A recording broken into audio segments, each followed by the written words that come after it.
The girl and boy laughed as they twirled the crown and noted how odd a crown looked with only one simple gem.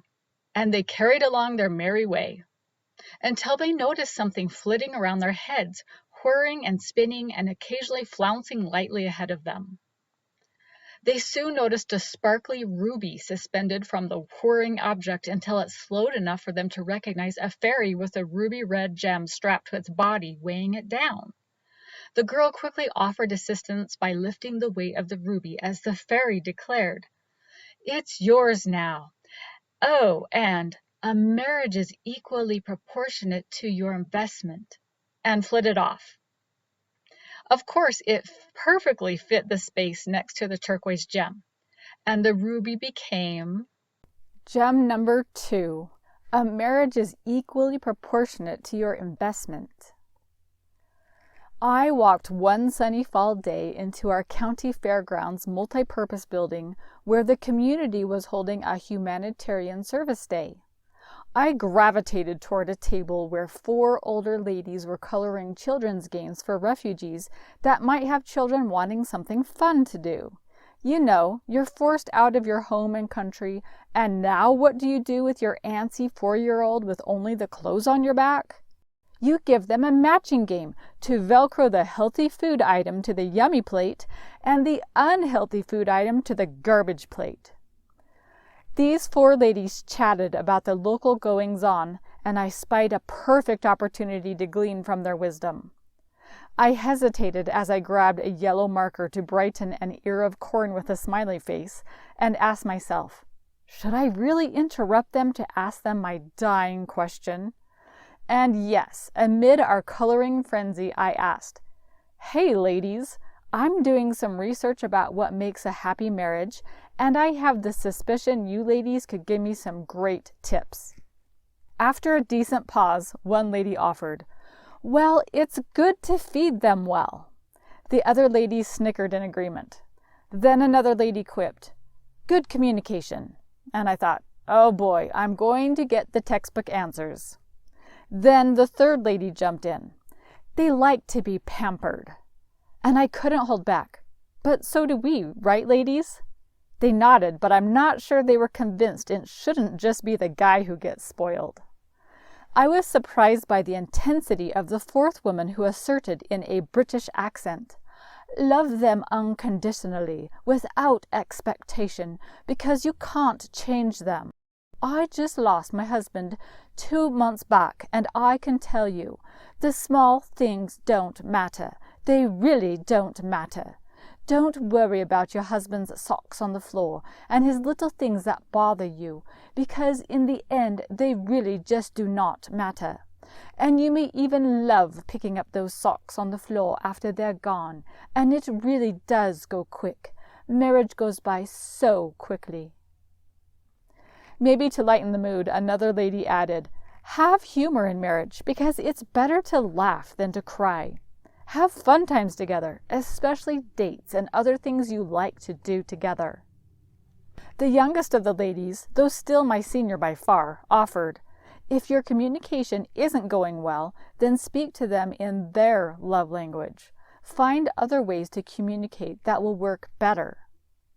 I thought that to be a valuable piece, then asked, "Any other advice? This is wonderful." The quietest of the ladies spoke up. "Loving like Christ is the most important thing you can do in your marriage relationship." And I then had to add, from my own personal experience, "And though you may lose your life to Christ, that does not mean also losing yourself over your spouse." I'm not sure they knew what to think of that, which is the very premise of the Love Zone marriage. God first, and then love of spouse as love of self. But the conversation soon shifted to their grandchildren, and I mused on their advice as I tinted happy grapes purple. Not long after this, I was helping an elderly lady whose husband had just died of a brain tumor move out of her house. She asked me to load up the books in her bookcase and bring them all to Goodwill. I paused over and flipped through many of the novels and instructional guides in her bookcase, but even as an avid reader, I only kept one. Married for Life, Inspirations from Those Married 50 Years or More by Bill Moreland. I poured through this book of how to stay happily married, supplied by over 100 couples who've made it to the golden anniversary, and condensed this whole book of excellent, and some not so excellent to me, advice into 4 solid points, which I'd like to let you in on. The 4 basic points of marriage advice I condensed from over 100 couples married for over 50 years. But before I do, what top advice do you think these 100 plus couples lended? Often we will hear marriage struggles stem from finances, communication, sex, commitment, values or morals, shared interests. So I was super excited to find these results. The top 4 points of marriage advice. Number 1, spend time together. Time is oxygen in a marriage. Have fun, share common goals, work together. Even Adam and Eve had to work in the garden. Laugh, make the best of things, be grateful, concentrate on what really matters, focus on each other, base marriage on real, not romantic love, create unity and oneness, look for and encourage spiritual gifts, volunteer, serve together. Give of yourself fully, though I have a few reservations about that one. Work as a team. Use inner strength when things are tough. Realize busy spouses stay content. Make your promises your priorities. Keep trust strong at the heart level. Second top point. Let the other become themselves. Encourage their growth. Pray for each other. Don't try to change them. Don't overworry. Appreciate differences. They make us stronger. Know that storms happen, then blow away. Consider a spouse's wishes. Be willing to sacrifice your all. And as I added, don't lose yourself so you have nothing to give. The number 3 point. Look over inevitable flaws. Forgive. Be flexible. Ignore little things. Accept our wholeness of good and bad. After the struggle comes the blessings. Some recommend divorce is not an option, but I say divorce has to be an option or it isn't a choice, but a force. Embrace life and its challenges. Look over and leave faults in each other to God. And a little side note to this one, communicate well. Don't expect your spouse to be a mind reader. Fight fair. Focus on the issue at hand. Allow each other to speak. Talk with God first before spouse. Which takes us nicely into the 4th point, trust God in your marriage.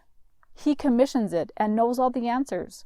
Pray for help from the perfect creator of the institution. He knows all the instructions as the creator. The Lord changes our hearts to love. Learn from those with a godly example. God wants your success.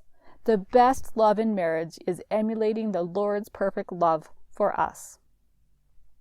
So to recap, spend quality time together. Let the other become themselves.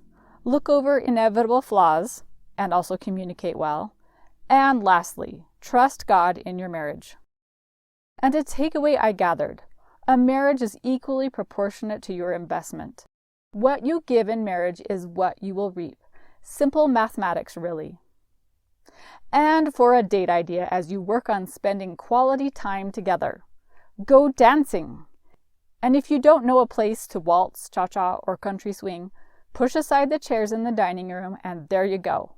I can't tell you how many times my husband and I have done just that. There are plenty of helpful tutorials on YouTube, and a phone in your hubby's shirt pocket playing the music works just right. Follow it up with apple crisp, peach cobbler, or cherry dump with ice cream on top, cooking while you're avoiding those ever-present chair legs.